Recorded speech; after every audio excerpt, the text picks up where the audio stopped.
All right, everyone. So we left our conversation with the big question that what exactly constitutes severance, right? In general, we have already seen that a joint tenancy is severed if one co-tenant transfers, in this case A and B, his or her or their interest during their lifetime, right?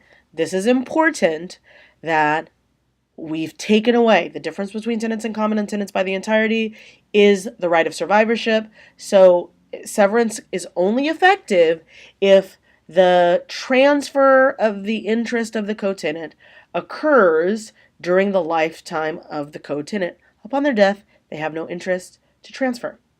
So we looked to explore this question in a little bit more depth. You looked at Tenant v. Boswell. And in Tenant v. Boswell, you get the big question that is left upon learning that if a co-tenant sells or transfers their interest, even without telling their co-tenant, then the joint tenancy with respect to that co-tenant is severed. Well, what constitutes a sale? And the reason that Tenant v. Boswell sets this up is that instead of what we would traditionally consider a sale, we have to explore the question of whether the execution of a lease by a joint tenant will sever the joint tenancy. Now, what was the nature of the lease in question? It was a 10-year lease with an option to purchase. Does a 10-year lease with an option to purchase constitute a sale? Now, obviously, your first reaction should be no. A 10-year lease with an option to purchase. That means it's in the discretion of the holder of the lease whether or not to purchase. They get to decide. That's still not a sale. It's a transfer of some contractual options and rights. Nonetheless, and as we will see, the lease itself is a transfer of property interests, but it's not a transfer of full ownership interests. It's not a freehold estate that is transferred. It's a leasehold estate plus the option to purchase the freehold estate.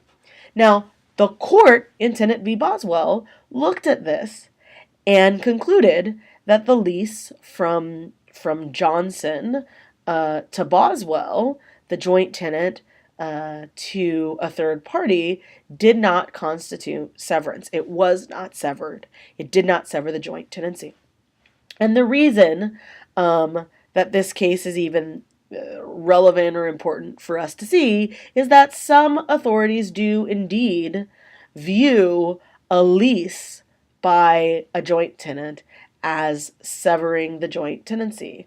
And that is the English common law rule. In the English common law, a lease was a or affected severance of the joint tenancy, and that's for the reason that I just stated. As we will see, a lease is indeed a property interest, and so if you've transferred a property interest, you've changed one of the essential four unities. You do not have unity of title anymore because you have sold a lease, and the lease is a property interest, and we'll think about that in more depth. Now, the court concluded that it isn't. It didn't constitute a severance, and that's because the intuition that I expressed as we first started discussing, right? Severance, as the court says, depends as much on the intent of the joint tenant to terminate the right of survivorship as it does on the actions of the joint tenant. And what the court says is, inasmuch as the estate arises only upon express intent, remember, it's no longer favored. So the estate arises only upon express intent, and therefore, we're not going to imply or impose severance where we don't have a clear and unambiguous decision on the part of the joint tenant to at least try to sever the tenancy. It is important to note that jurisdictions continue to be divided. Some follow the English common law rule in which a lease effects a complete and final severance of the joint tenancy. Another approach is to find a temporary severance during the term of the lease. Okay? If the lessor, so if that is the leasing joint tenant, dies while the lease is operative, the joint tenancy will be extinguished. Okay? This is not the approach in Tenant v. Boswell, and the approach in Tenant v. Boswell, which concludes that unless there is a clear and unequivocal intent to sever the joint tenancy, a mere lease will not constitute severance, is the modern trend. Now, we will say this. There are good reasons to think that even if not all leases constitute severance of a joint tenancy, the lease in question did. The lease in question gave the third party the right to purchase the co-tenant's interest, in the property. And we could say, and this is an interest that the co-tenant could not stop the third party from exercising once the lease with the option was entered into. And therefore, we could conclude that it was a severance for that reason. Nonetheless, the court does not. You also want to note, and this is in one of your discussion notes, that there are other ways that we transfer property interests. Freehold estates are not the only property interests, and we're going to get in to really delving into that over the next several weeks. First, we had to understand what property was. Then we had to see the different ways property can be transferred, but we'll also see that there are less extensive property rights that are nonetheless property rights. And Tenant v. Boswell gets us into that beginning conversation. A lease is a property right, as we'll soon discuss, but is a mortgage a property right? And if a mortgage is a property right, does it sever the joint tenancy? That question has a different answer depending on the jurisdiction. At common law, a mortgage, and this is right, the loan that you get to buy your house, a mortgage was seen as a conveyance of title to the mortgagee, and therefore it destroyed the four unities, or not all four, it destroyed the unities of time and title, and therefore it severed the joint tenancy. This is called the title theory of mortgages. Some jurisdictions still follow the title theory of mortgages, in which, again, a mortgage conveys title to the mortgagee. That would be the bank, right? And if you've conveyed title to the bank, you sever the joint tenancy. Some states still apply the common law title theory, but most apply the newer lien theory of mortgages. Under the lien theory of mortgages, mortgages are not do not constitute title. The mortgagee doesn't have title in the property, which would make the mortgagee the owner of the property until the loan is paid off. And instead, the mortgage is a lien.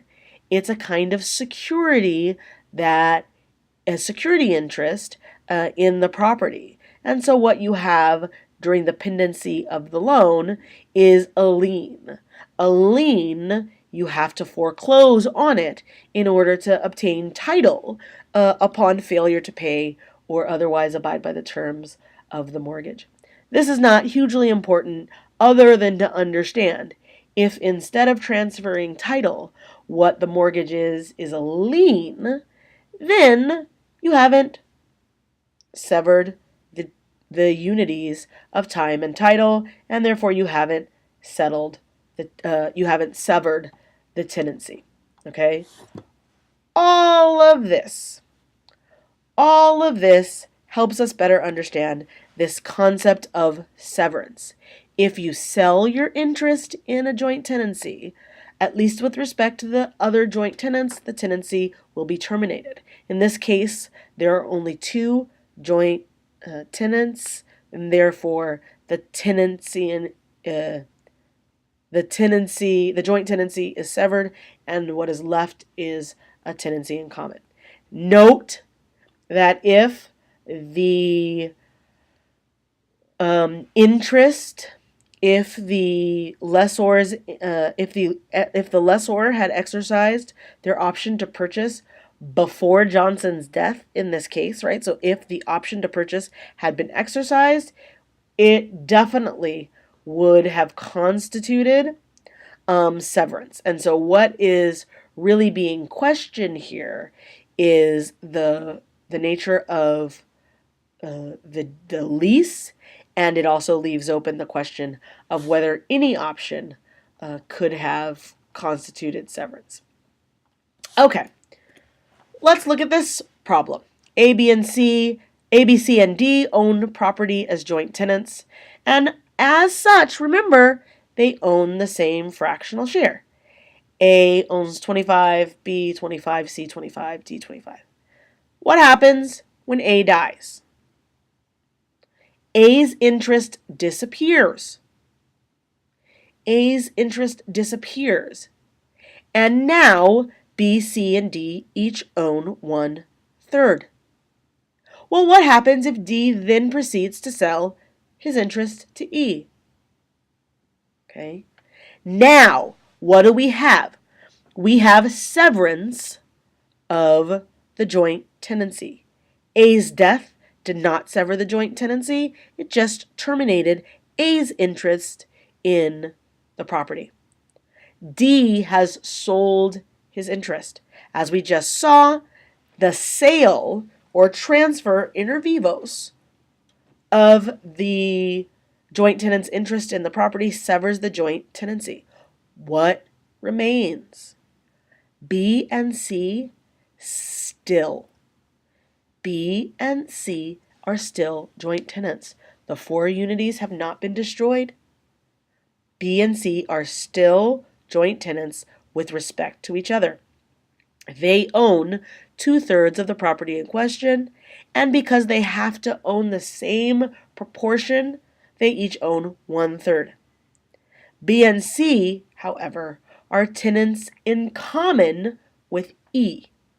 E also owns 1/3, which E has purchased from D. Moving forward in the timeline, B has now died. What happens on B's death? B's interest in the property disappears.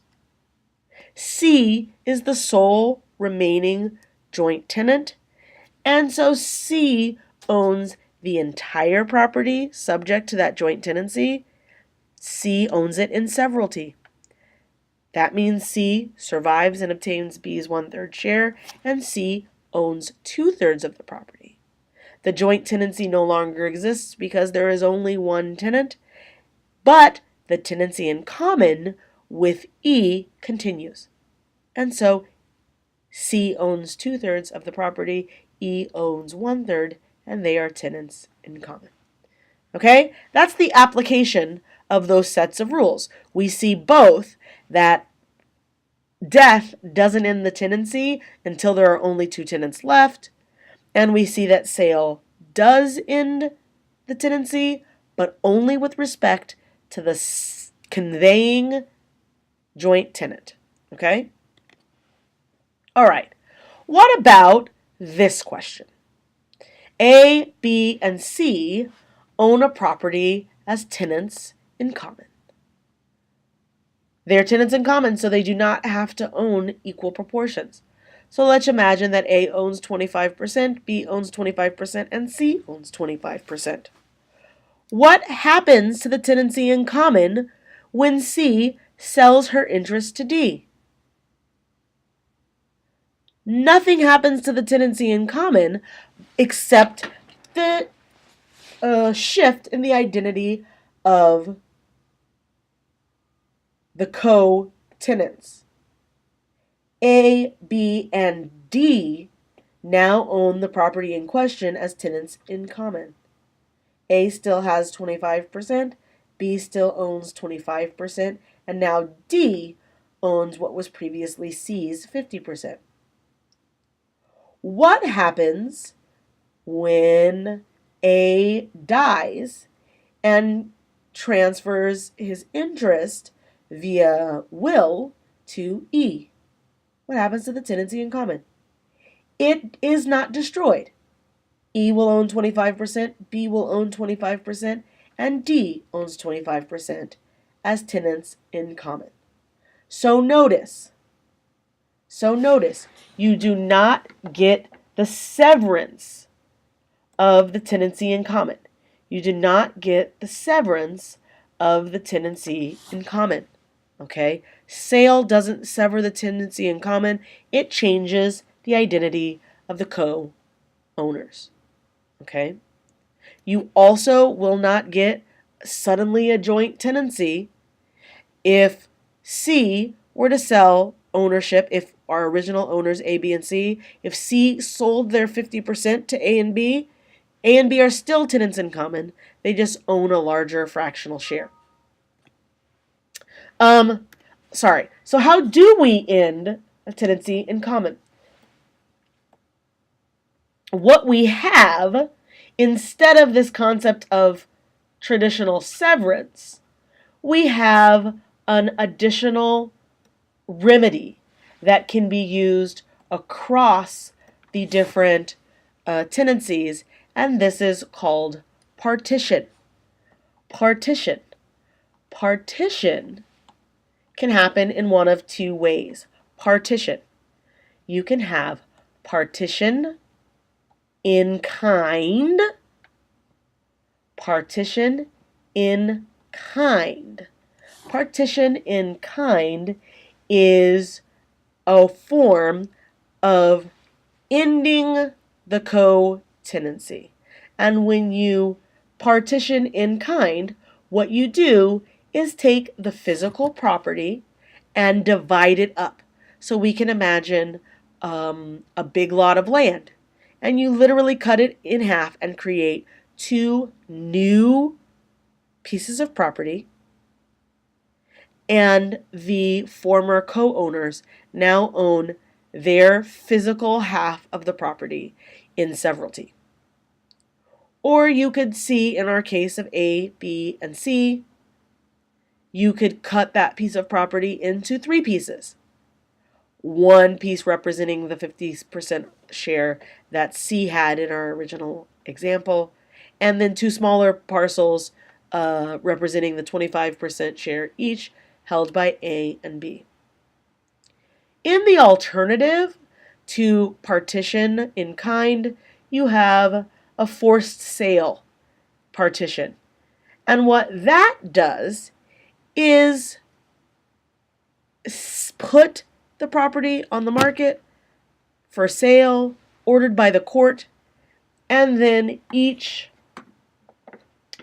co-tenant would receive their pro rata, their fractional share of the revenues from the sale of the property. So a partition by sale ends the joint tenancy by selling the property and distributing the proceeds.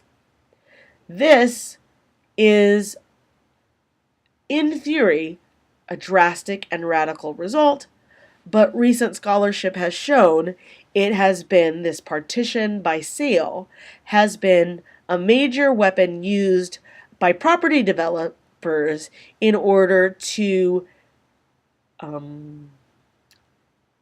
acquire large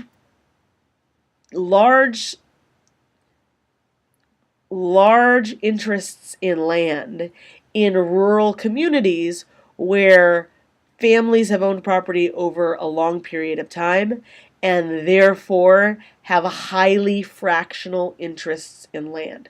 So you can imagine the same piece of property in a rural area of, say, Georgia, having passed down and down and down. So now there are 50 co-tenants, none of whom alone can sell their interest because a tiny interest in a piece of property may not be particularly marketable.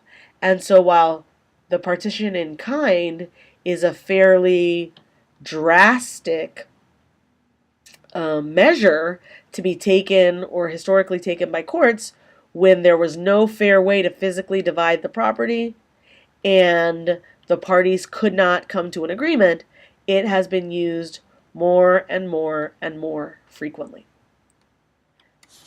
So once you have an idea of what the ways to get into the tenancy are, and you understand how to get out of the tenancy, you want to just spend some time thinking about the rights and duties of the co-tenants. These are rights and duties that are generally applicable, and Estevez v. Estevez illustrates the general approach to co-tenant rights and duties. Okay? I will note that Estevez demonstrates as well an interesting departure from the majority rule, in that the court there held that a non-ousted tenant can be entitled to credit for the reasonable value of the other co-tenant's exclusive occupancy. In other words, a non-ousted co-tenant can seek rent, which is not normally what you're allowed to seek, right? The majority rule is that no rent is owed by co-tenants in possession. Why not? Well, of course, every co-tenant has a right to 100% possession. And so if you choose not to exercise that right for your own convenience, the other co-tenants should not have to pay you for it. What are you responsible for? Well, you are responsible for a pro rata share of the expenses related to the property. So that's mortgage payments, taxes, insurance charges, right? Operating and maintenance costs, necessary improvement costs. And because those are your obligations, a co-tenant who pays more than his or her share may recover the excess in a couple of ways. Either by bringing a contribution action against the other co-tenants. That's suing them to get paid to recuperate their overpayment. Or in a partition action, right, getting credit for those overpayments. Okay? Now we will say this. Getting reimbursement for maintenance and improvement expenses is a little bit harder than mortgages, tax payments, and insurance. Okay? And that's what's difficult and really at issue in Estevez. Okay? In many jurisdictions, this can only be done through a credit in a partition action. Why is this? Because while the co-tenants are required to maintain the property, it is difficult to determine and make a determination about whether or not the maintenance and improvement is absolutely necessary. And therefore, what the co-tenant can seek in the partition action is the value of the improvements that they contributed to the property. Now, another important takeaway from Estevez is the concept of ouster. An ouster occurs when a co-tenant in possession of the property refuses a request by another co-tenant to enter into possession. Okay? What's an example? Well, let's imagine for the plaintiffs in Estevez that one of the Estevezes goes to the door, knock, knock, knock. Let me in, I'm coming home for good. Right? And then Manuel and Flora slam the door, say you may not come to the house. Okay? This is an affirmative action on the part of a co-tenant to refuse that 100% entitlement to possess. Exclusive use, mere exclusive use of the property is not an ouster, right? Ouster requires an act of exclusion. That means in Estevez v. Estevez, did we have ouster? Exactly. Absolutely not. Manuel and Flora never engaged in this behavior. Now, I'll repeat this one more time so that you remember that it's important. The general rule is absent this ouster idea, a co-tenant does not owe rent. This is not the approach taken by the Estevez court, and instead says that the parents owe rent. They take or establish what we'll call a minority approach. That a tenant who had been in sole possession of the property, if they demand contribution towards operating and maintenance expenses from the co-owner, that fairness and equity dictate that they're going to have to get the co-tenant, the non-contributing co-tenant is going to have to get a credit for their rent. And so this is how you get to the ultimate outcome where you have to, half of the $61,000 or almost $62,000 in expenses are owed. You get an offset for the benefit that the parents received for their exclusive ownership or occupancy, for their exclusive occupancy for 18 years. This is a middle of the road approach, and again we find New Jersey adopting the minority approach. I will say that there's another minority approach, and that minority approach does indeed require the co-tenant to pay rent rather than what New Jersey does, which is give an offset on maintenance costs. A minority of states require an affirmative payment of rent. And you have to decide for yourself which of these might be the best. So let's think of a couple of hypotheticals before we close out this discussion. What about Alisa? Alisa is the sole occupying co-tenant, and she builds a greenhouse on Red Acre. Alisa then demands contribution from Bruno, who is also a co-owner. Alisa has not ousted Bruno. She doesn't say you cannot come on the property. Does Bruno need to pay? Let's think. Okay. Under the generally established rule, if a co-tenant, without the consent or agreement of the other co-tenants, does improvements, right? Notice, Alisa built a greenhouse. This is not maintenance. This is not necessary improvements like fixing the roof. This is a greenhouse. So these unnecessary sort of improvements do not require Bruno to pay any contribution, and a contribution action by Alisa would fail. What if instead of just building the greenhouse, Alisa builds a greenhouse and then sells fruit and vegetables that she grows in it, and she seeks to keep the additional profit? generated by the property because of the additional profit. This is going to constitute an alteration of the general idea that, remember, co-tenants share 50-50% of the profits.